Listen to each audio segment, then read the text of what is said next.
The president issued an ominous warning Thursday, telling the press that a meeting with military leaders was, quote, the calm before the storm. CBS News White House and senior foreign affairs correspondent Margaret Brennan reports on what his remarks could mean. What did you mean by calm before the storm yesterday? What did you mean by that? You'll find out.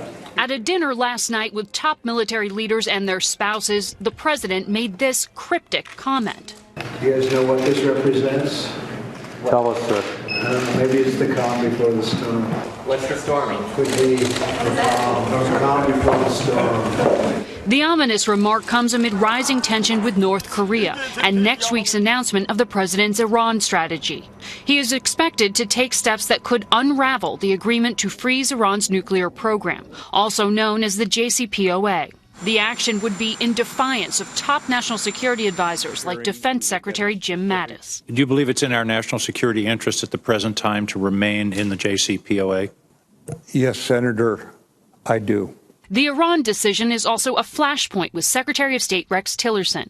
After a report surfaced that he had referred to Mr. Trump as a moron, Tillerson called an extraordinary press conference to declare he was not quitting. I have never considered leaving this post.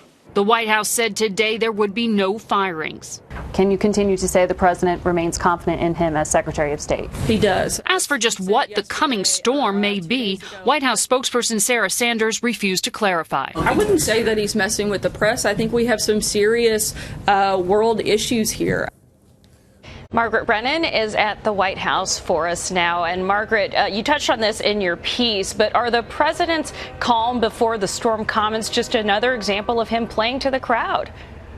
Well, the White House spokesperson Sarah Sanders today said he wasn't being coy or messing around with the press, but she also didn't give any context or explanation truly as to what the president meant. She did gesture notably to tensions with North Korea and with Iran. So she leaned into this idea that the president was referencing a growing conflict or military confrontation, but said she also could be referring to diplomatic options. Frankly, it's hard to know without any kind of explanation here, and the White House is insisting that that the president doesn't forecast military decisions, but he certainly seemed to be teasing and dangling out there that there might be something to come. Of course, the president could just be making some offhanded comments.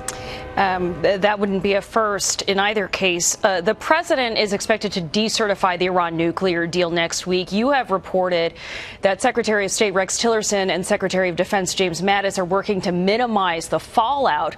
But what would the actual repercussions of the president's actions be? Well, White House officials say until the president says it himself, they're not exactly sure what he's going to do. So they've been laying the groundwork to minimize the fallout if he decertifies. So if we do get this announcement, which we expect later next week, what would happen then is that the administration would still, though they fast track the ability for Congress to put new sanctions on Iran, they're also going to ask Congress not to do that because they're trying to start a new round of talks, which the president just spoke today to the French President Emmanuel Macron about, to settle some of these outstanding issues with Iran. The way this is going to be packaged is that the president's delivering on a campaign promise, but it's really a half measure, and it's one that has tremendous risk to go along with it. It does not in any way guarantee that there will be a new diplomatic deal with Iran. In fact, it opens a lot more uncertainty than it creates decisions here, but the White House insists that this is important because they're going to put it as part of a broader package to confront Iran on all sorts of different issues like ballistic missiles or their funding for terrorism. And some do suggest that it could put the U.S. in isolation with the other signatories of the Iran deal. Now, given the reported tension between Secretary Tillerson and President Trump, which has been well documented in recent days, can the Secretary of State succeed in allaying the concerns of allies abroad? Well, that is what he's going to have to do. And that is what, if the White House strategy is to use this threat of sanctions as leverage to get a different deal on top of the existing nuclear deal. For that to work, it puts the burden squarely on the shoulders of diplomats to make that happen. And for that to be a strategy, they need to be convincing allies that this is the right way to go, and they have not convinced them of that. Just this week, you had the top ambassadors from our allied countries, Germany, the UK, France, going door to door on Capitol Hill saying, please don't blow up this existing nuclear program because we believe it is working. That was the message there. So Rex Tillerson will have his work cut out for him to get that new round of diplomatic talks going, if that's what the president charges him with. But frankly, the diplomats who negotiated this existing deal that so far has been working, and the U.S. says Iran is complying with, those diplomats would say this is a manufactured crisis. We could deal with some of these issues with Iran separately. This is being politicized and it's dangerous. Basically, it's a big bet, and we'll see if it pays off.